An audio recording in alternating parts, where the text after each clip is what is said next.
안녕하십니까. 부동산 자산관리론 이범웅입니다. 오늘은 7주차 강의고요. 지난 6주차에는 그 주택 저당 채권과 MBS 시장, 그래서 뭐 MBS 시장의 그 규모라든지 발전 과정이라든지 이런 걸 살펴봤고요.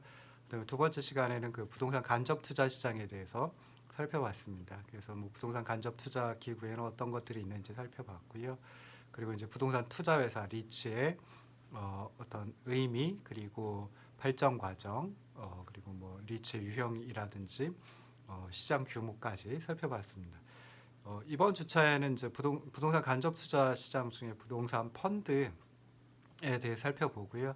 그 다음에 부동산 시장과 경제라고 하는 다음 챕터로 넘어가서 부동산 시장을 조금 이해해 보도록 노력하겠습니다. 먼저 이제 부동산 펀드를 시작하는데요. 부동산 펀드는 투자자들로부터 자금을 모아 전문적인 지식과 경험을 가진 펀드 운용자가 부동산 개발 사업, 그리고 수익성 부동산 및 부동산 관련 유가증권 등에 투자하여 그에 따른 수익을 투자자에게 분배하는 부동산 간접 투자 상품을 의미합니다. 그래서 부동산의 집단적 그리고 간접적 투자를 위한 법적 수단 내지 기구를 의미한다라고 생각을 하시면 좋을 듯 싶습니다. 우리나라에서 이제 부동산 집합투자기구, 즉 부동산 펀드를 규율하고 있는 법이 자본시장법인데요. 자본시장법에서는 집합투자재산의 50%를 초과하여 부동산 및 부동산 관련 자산에 투자하는 집합투자기구 펀드를 부동산 집합투자기구 또는 줄여서 부동산 펀드라고 얘기를 합니다. 그래서 집합투자기구 또는 뭐 집합투자재산 뭐 이런 의미가 나오면은 그 집합투자라고 하는 걸 펀드라고 생각을 하시면은 좋을 듯 싶습니다. 그럼 여기서 이제 부동산 및 부동산 관련 자산에 투자한다라고 했는데요. 그럼 부동산 관련 자산에는 어떤 것들이 있을까? 뭐 제일 먼저 부동산이 포함이 되겠죠. 그리고 두 번째로 부동산을 기초자산으로 한 파생상품, 그러니까 뭐 부동산 가격지수와 연계된 파생상품이라든지 이런 것들이 있습니다. 그리고 세 번째로 부동산 개발과 관련된 법인에 대한 대출, 그러니까 뭐 쉽게 생각하면 시행사라고 생각하시면 되겠죠. 그래서 시행사에게 대출하는 것도 이제 부동산 관련 자산에 포함이 되고요. 넷째, 부동산의 투자, 뭐 부동산의 개발, 관리, 임대에 대한 투자, 지상권, 분양권 등의 취득, 부동산을 담보로 하는 금전 채권의 취득, 뭐 이런 것과 같은 부동산의 투자가 네 번째이고요. 다섯 번째는 이제 부동산과 관련된 증권의 투자, 그래서 유동화증권 ABS라든지 리츠 회사의 주식이라든지 부동산 개발 회사가 만들어낸 증권, 그리고 뭐 주택 저당 증권 MBS 등에 투자하는 것들, 이런 것들이 이제 다 부동산 관련 자산에 포함이 됩니다. 부동산 펀드의 기본 구조는 그 61쪽 중간에 있는 그림과 같은데요. 먼저 이제 투자자가 그 자산운용사의 부동산 펀드에 투자를 하게 됩니다. 그러면 자산운용사, 부동산 펀드는 이제 그 모집한 자금을 수탁회사, 주로 이제 금융회사가 되는데요. 수탁회사에 이제 그 자금을 위탁을 하고요. 그 다음에 수탁회사에서 수탁 관리를 이제 하게 됩니다. 자산운용사에서 부동산 펀드를 만들어 가지고 이제 투자 대상이 되는 자산, 아까 말씀드린 부동산과 부동산 관련 유가증권에 투자를 하고요. 그로부터 수익을 얻으면 다시 이제 자산운용사에서 투자자, 개인 투자자와 기관 투자자에게 수익을 분배하는 이런 구조가 기본적인 구조이다라고 생각하시면 좋겠습니다. 자산운용사가 투자자로부터 자금을 직접 모집을 하는 경우도 있지만은 판매회사인 그 은행이나 증권사, 보험사 등을 통해 가지고 모집을 하는 경우도 있습니다. 그래서 그 그림 그 부동산 펀드의 기본 구조라고 이제 보시면 될 듯 싶습니다. 자, 그럼 부동산 펀드는 어떤 발전 과정을 우리나라에서 거쳐왔는지 한번 살펴보도록 하겠습니다. 우리나라에서는 이제 예전에 신탁업법이 있었고요. 그 신탁업법에 의한 그 부동산 신탁 제도를 갖다가 굉장히 오래전에 도입을 했습니다. 실제로 이제 부동산 신탁 제도는 그 간접 투자 상품이다라고 생각하기는 좀 어렵습니다. 어찌됐든 IMF 구제금융 위기 이후에 이제 금융시장이 굉장히 큰 혼란을 겪었는데요. 그때 이제 1998년 4월에 신탁업법을 개정해가지고 투자 신탁 업무를 허용을 했고요. 국민은행에서 이제 국내 첫 부동산 간접 투자 상품, 즉 부동산 펀드의 성격을 가진 빅맨 부동산 투자 신탁 1호를 2000년 7월에 판매를 했던 적이 있습니다. 자, 이제 그 부동산 펀드를 갖다 좀 더 효과적으로 효율적으로 운영을 하기 위해서 2004년 1월에 간접 투자자산 운용업법, 줄여서 간투법이라고 이제 부르기도 합니다. 그래서 이 간투법을 제정하고 시행을 했는데요. 그래서 거기서 이제 부동산 간접 투자 기구라는 명칭으로 부동산 펀드 REF를 처음으로 이제 도입을 했습니다. 도입 당시에는 그 신탁형 형태로 부동산 투자 신탁만 허용이 되었었는데요. 2004년 12월에 회사형 형태인 그 부동산 투자회사 제도, 요거는 리츠하고는 좀 다릅니다. 그래서 리츠와 별도로다가 부동산 투자회사 제도를 도입을 했고요. 그 다음에 2005년 1월 또 간투법을 개정해가지고 투자 전문회사 제도를 도입을 했습니다. 이제 2009년에 그 자본시장법이라고 하는 굵직한 법률이 제정돼가지고 이제 시행이 되는데요. 그때 이제 부동산 집합투자기구라는 명칭으로 조금 명칭을 바꾸면서 정비를 했습니다. 그래서 간접투자기구, 이게 이제 간투법상의 펀드였는데요. 간접투자기구라고 하는 명칭을 집합투자기구라는 명칭으로 바꾸면서 조금 더 정비를 했습니다. 2013년 8월에 이제 다시 자본시장법을 개정을 해가지고 그 금융투자업 그러면 여러 가지 형태가 있을 수 있는데요. 그 금융투자업, 집합투자업이라고 하는 펀드하고 그다음에 투자 일임업 이런 것들이 있는데 그런 그 금융투자업 상호 간의 구분을 좀 명확히 했고요. 그다음에 펀드 재산, 그러니까 집합 투자 재산이 되겠죠. 펀드 재산에 속한 주식의 의결권 행사 요건을 좀 명시하고 그다음에 사모펀드의 투자 기준을 좀 명확화했습니다. 2015년 7월에는 또 이제 자본시장법을 개정해서 사모펀드가 좀 복잡한 그 규율 체계로 되어 있었는데 그 규율 체계를 아주 단순화시켰고요. 그다음에 규제를 좀 완화했고 그다음에 규제를 완화하다 보니까 관리 감독을 좀 강화를 했습니다. 그리고 이때 이슈가 됐던 게 이제 크라우드 펀딩. 크라우드 펀딩은 우리말로 할 때 이제 온라인 소액 투자 중개라고 이름을 붙였습니다. 그래서 그 크라우드 펀딩의 안착을 위해서 여러 가지 조치를 좀 도입을 했습니다. 2016년 6월에는 이제 부동산 펀드하고 그다음에 리츠하고 그러니까 부동산 펀드는 자본시장법의 규율을 받고 리츠는 이제 그 부동산 투자회사법의 규율을 받는데요. 실질적으로는 동질적이다라고 해도 과언이 아닌데 근거법이 다르니까 규제 정도가 규제의 강도가 좀 달랐습니다. 그래서 규제의 형평성에 좀 문제가 있다. 이런 문제 제기가 있어서 부동산 펀드를 좀 효율적으로 운영하기 위해서 부동산 펀드의 규제를 리츠 수준으로 완화했습니다. 62쪽에 중간에 있는 표를 보시면은 그 우리나라 부동산 펀드의 어떤 발전 과정, 연역을 갖다가 소개를 해놨습니다. 그래서 1961년 12월 그 신탁업법 도입, 신탁업법 제정하면서 자산신탁제도의 하나로 부동산 신탁을 도입을 했고요. 그다음에 1998년 4월에 아까 말씀드렸듯이 그 은행의 부동산 투자 신탁 제도를 도입을 했습니다.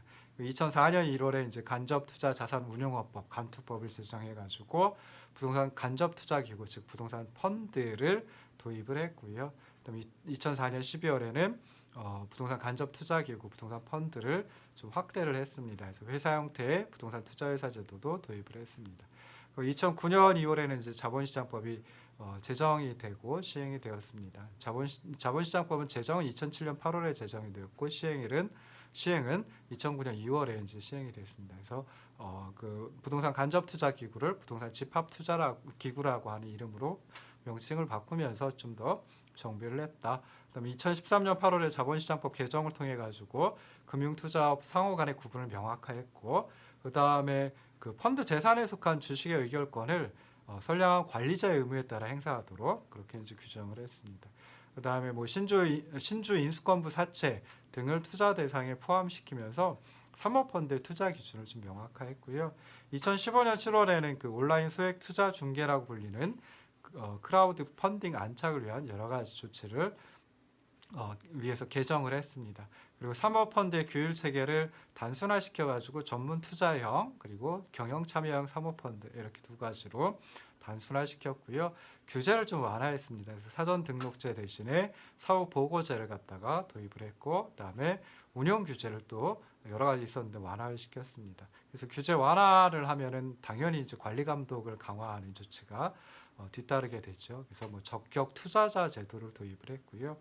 펀드 재산을 신탁업자에게 보관하는 신탁회사에 보관하는 뭐 그런 그 조치가 있었습니다. 그리고 계열 회사 간의 거래를 원칙적으로 제한하는 뭐 그런 식의 이제 관리 감독 강화 조치가 있었습니다. 2016년 6월에는 또 자본시장법을 개정을 해서 부동산 펀드를 활성화시키는 조치, 아까 말씀드렸듯이 부동산 펀드의 규제를 리츠 수준으로 완화시키고요.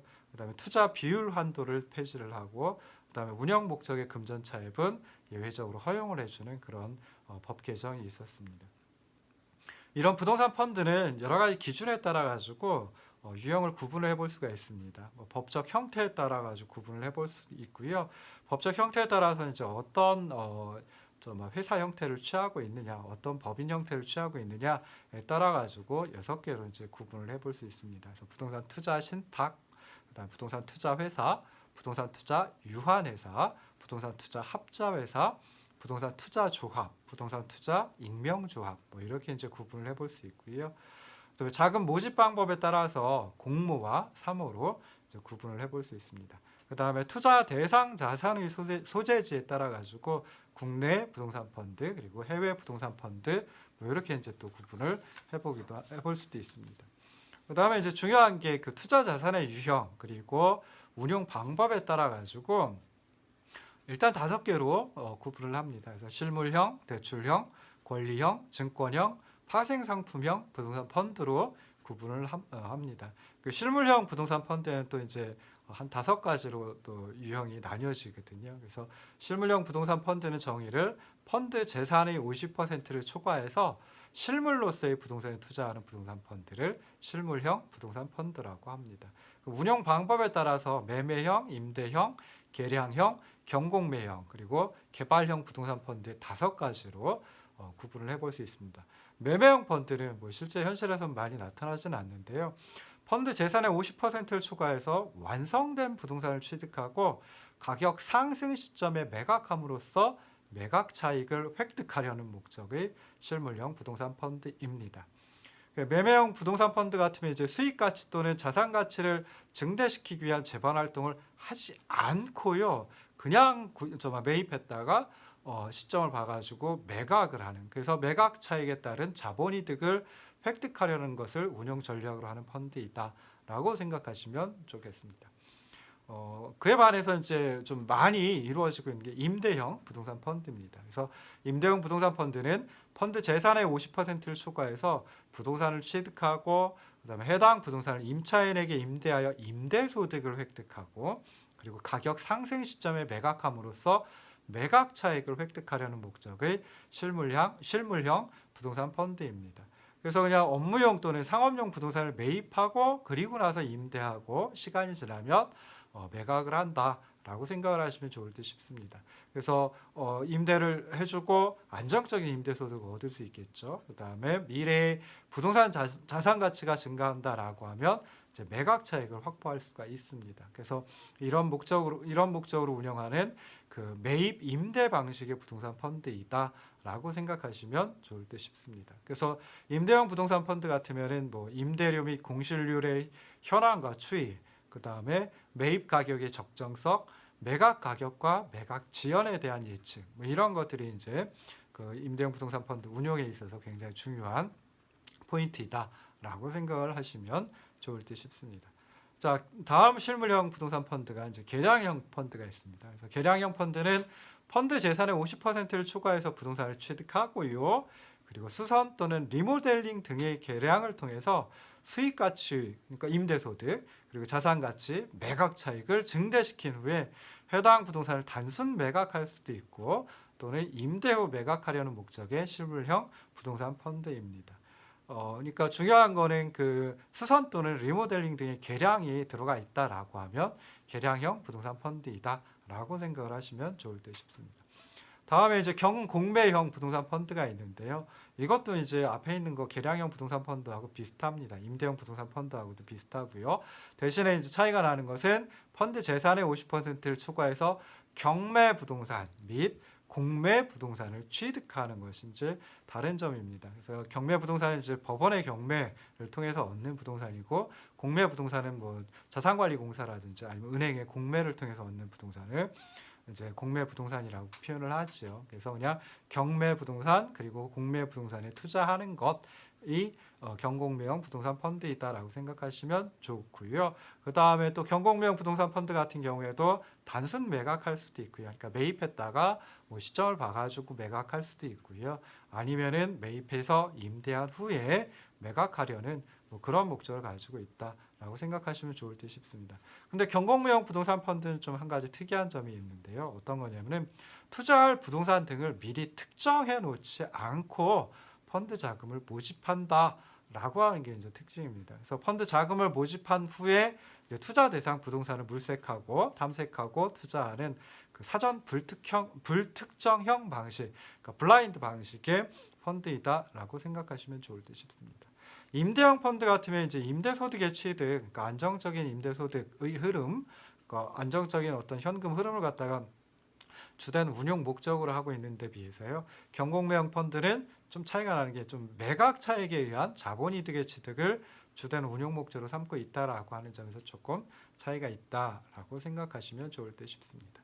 개발형 부동산 펀드 마지막입니다. 실물형 부동산 펀드의 마지막 다섯 번째 개발형 부동산 펀드는 말 그대로 개발을 하는 것입니다. 그래서 부동산 펀드 재산의 50%를 초과해서 직접 부동산 개발 사업을 추진하고 그리고 부동산을 개발했으면 이제 분양 또는 매각하거나 또는 임대 후 매각해서 부동산 개발 사업에 따른 개발 이익을 획득하려는 목적의 실물형 부동산 펀드입니다. 그래서 기존 그 간접 투자 자산 운용업법에서는 그 부동산 개발 사업의 위험성을 고려해 가지고 부동산 펀드 자산 총액의 30% 이내로 개발에 대한 투자 비율을 제한했습니다. 근데 자본시장법에서는 이러한 투자 비율 제한을 지금 두고 있지 않습니다. 그래서 개발형 부동산 펀드가 좀 많이 나타나고 있는 추세입니다. 자, 그다음에 크게 두 번째로 봤을 때 대출형 부동산 펀드가 있습니다. 말 그대로 이제 대출을 해주는 거죠. 그래서 펀드 재산의 50%를 초과해서 부동산 개발 사업을 영위하는 법인 주로 시행사입니다. 그래서 시행사에 대한 대출을 실행하고 안정적인 대출 이자를 지급받으려는 수취하려는 목적의 부동산 펀드를 대출형 부동산 펀드라고 합니다. 초기에 이제 부동산 펀드가 우리나라에 도입이 되었을 때 그때 이제 주로 이용되었던 형태가 이 대출형 부동산 펀드이고요. 그 다음에 주로 이제 아파트, 상가, 오피스텔 등의 그 부동산 개발 사업에 소요되는 자금을 빌려주고, 그 다음에 미리 약정한 대출 이자를 지급받아서 투자자에게 분배해주는 그런 프로젝트 파이낸싱 대출형 부동산 펀드가 대표적입니다. 그래서 대출형 부동산 펀드를 뭐 또 PF형 부동산 펀드라고 얘기를 하기도 합니다. 근데 일반적으로 부동산 개발 사업은 그 시행사, 즉 부동산 개발 사업을 영위하는 법인 이 자본금이 적고요. 그러니까 영세하고요. 그 다음에 사업의 어떤 성공 이것도 이제 보장하기 어렵죠. 그래서 미리 담보권을 설정하거나 아니면 지급 보증을 받는 등의 담보 장치를 요구하게 됩니다. 그 다음에 크게 세 번째가 이제 권리형 부동산 펀드가 있습니다. 그래서 펀드 재산의 50%를 초과해서 지상권, 지역권, 전세권, 임차권, 분양권, 그리고 부동산과 관련된 신탁수익권, 채권 금융기관이 채권자인 부동산 담보부, 금전 채권 등의 부동산 관련 권리를 취득하고 투자하는 그런 부동산 펀드를 권리형 부동산 펀드라고 합니다. 주로 이제 이 중에 눈에 띄는 게 그 분양권이죠. 그래서 분양권에 대한 투자를 많이 하고 있는 게 권리형 부동산 펀드이다라고 생각하시면 좋을 듯 싶습니다. 그다음에 증권형 부동산 펀드 같으면은 아직 뭐 이렇게 많이 나타나고 있지는 않은데요. 펀드 재산의 50%를 초과해서 부동산과 관련된 증권에 투자하는 부동산 펀드를 말합니다. 그래서 부동산과 관련된 증권에 투자한다라고 하면은 첫 번째는 뭐 부동산 또는 부동산 권리와 관련된 집합 투자 증권이 있을 수 있고요. 그 다음에 시행사에 대한 대출 채권, 미분양 아파트와 관련한 신탁 수익권, 그리고 리츠의 발행 주식에 투자하는 펀드도 있습니다. 그리고 특정 부동산 개발을 위하여 존속 기간이 설정된 개발 회사가 발행한 증권에 투자하는 펀드도 있고요. 그 다음에 부동산과 관련된 증권에 투자하는 펀드도 있을 수 있습니다. 자, 마지막으로 이제 파생 상품형 부동산 펀드가 있는데요. 이건 부동산 펀드 재산의 50%를 초과해서 부동산을 기초 자산으로 하는 파생 상품에 투자하는 부동산 펀드입니다. 그래서 실제로는 우리나라의 그 부동산 자체를 기초 자산으로 하는 파생 상품은 거의 없습니다. 대신에 이제 그 부동산의 개별 가격 또는 가격 지수와 연계된 파생 상품이 좀 나타나고 있거든요. 그래서 이런 그 특히 가격 지수와 연계된 파생 상품형 펀드가 좀 많이 개발이 되고 있습니다. 그럼 부동산 그 펀드의 어떤 시장 규모를 통계를 통해서 한번 살펴보려고 합니다. 부동산 펀드는 이제 2004년 6월에 간투법에 따른 첫 상품이 이제 나오자마자 곧바로 매진되는 등 하여튼 그 저금리 시대의 어떤 그 좋은 투자 대안으로 각광받으면서 지금까지도 계속 성장하고 있습니다.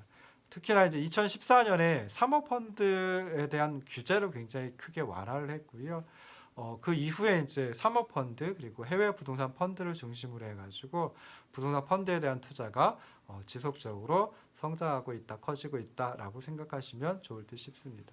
65쪽에 그 표를 보시면은 그 금융투자협회 종합통계 서비스 웹페이지에 들어가가지고 이제 그 부동산 펀드 시장의 그 순자산 총액 그리고 펀드 수를 갖다가 유형별로 조금 정리를 해놨습니다. 그래서 순자산 총액 합계를 보시면요, 2004년에는 8,631억 원이었습니다. 이게 2019년에는 100.8조 원, 100조 8천억 원으로 증가했고요.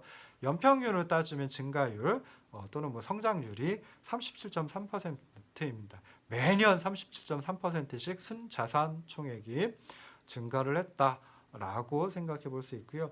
펀드 수는 2004년에 25개에서 2019년에는 1,993개로 증가했습니다. 이것도 이제 연평균으로 따져보면은 15년 동안 33.9% 증가했다. 뭐 이렇게 살펴볼 수 있습니다. 그래서 순자산 총액 또 그리고 펀드 수로 기준으로 해가지고 살펴봤을 때 15년 정도의 그 매년 한 3-40% 성장을 했다. 뭐 이렇게 이제 생각해 볼 수 있는데요. 근데 이제 그걸 유형별로 나누어 가지고 공모와 사모펀드로 나눠 보면은 처음에는 공모펀드가 더 그 순자산 총액이 많았었습니다. 그러다가 이제 2006년 들어서면서 얼마 안 됐죠. 그러니까 그 도입된 지 얼마 안 된 2006년서부터는 이제 사모펀드의 규모가 공모펀드의 규모를 앞지르기 시작했습니다. 그래서 사모펀드 같으면 2004년에 2,357억 원이 순자산 총액이었는데요. 이게 2019년에는 97조 4천억 원으로 굉장히 크게 증가를 했습니다. 그래서 연평균으로 따져봐도 거의 50%에 육박하는 성장률을 보이고 있고요. 해외 펀드는 2006년서부터 이제 해외 부동산 펀드가 도입이 되었습니다. 그래서 2006년에 2,865억 원에서 2019년에는 55조 5천억 원으로 이것도 연평균 거의 50%에 육박하는 성장률을 보이고 있습니다. 특히나 2017년 이후에는 그 해외 부동산 펀드의 비중이 국내 부동산 펀드의 비중보다 더 커졌다라고 이제 생각해 볼 수 있습니다. 그래서 앞으로도 부동산 펀드의 시장 규모는 지속적으로 이제 확대될 것이다라고 예상을 해볼 수 있습니다. 그 이유가 이제 요즘 들어가지고 요즘이 아니라 2000년대 이후에 성장이 좀 그 성장률이 우리나라가 낮아졌죠. 그리고 금리 수준도 이제 굉장히 낮아졌습니다. 그러다 보니까 이제 어디 투자를 할 때가 마땅치 않죠. 주식에 투자하는 것도 그렇고 채권이나 뭐 주식과 채권 관련 그 투자 상품에 또는 펀드에 투자를 하는 것도 이제 수익률이 높지 않기 때문에 투자가 많이 이루어지지 않는데 그 대신에 이제 이 부동산 펀드에 많이 투자를 할 수가 있겠죠. 그래서 뭐 수익률을 높이려거나 아니면 위험을 분산하려는 목적 또는 장기 투자를 목적으로 하는 특히 뭐 연기금 같은 데서 이제 그 대체 투자 수요가 뭐 지속적으로 증가할 것이다. 즉 다시 말해서 주식이나 채권 또는 주식 채권 관련 펀드 뭐에서 요 부동산 펀드를 많이 넘어올 것이다라고 생각할 수 있기 때문에 부동산 펀드의 시장 규모는 지속적으로 확대될 것으로 예상이 되고 있습니다. 그래서 그 65쪽에 보시면은 그 부동산 펀드의 순자산 총액 그리고 펀드 수 이걸 갖다 이제 그 집계를 해봤는데요.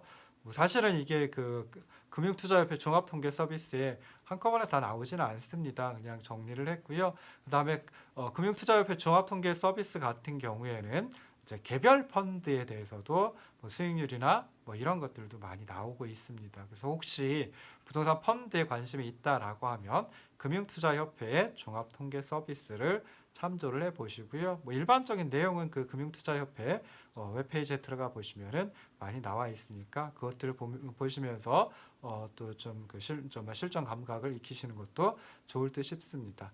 자, 여기까지 하고 그다음에 잠깐 쉬고 돌아오도록 하겠습니다. 그래서 두 번째 시간, 7주차 두 번째 시간에 이제 부동산 시장과 경제라고 하는 새로운 챕터로, 새로운 장으로 넘어가도록 하겠습니다. 잠깐 쉬고 다시 돌아오도록 하겠습니다.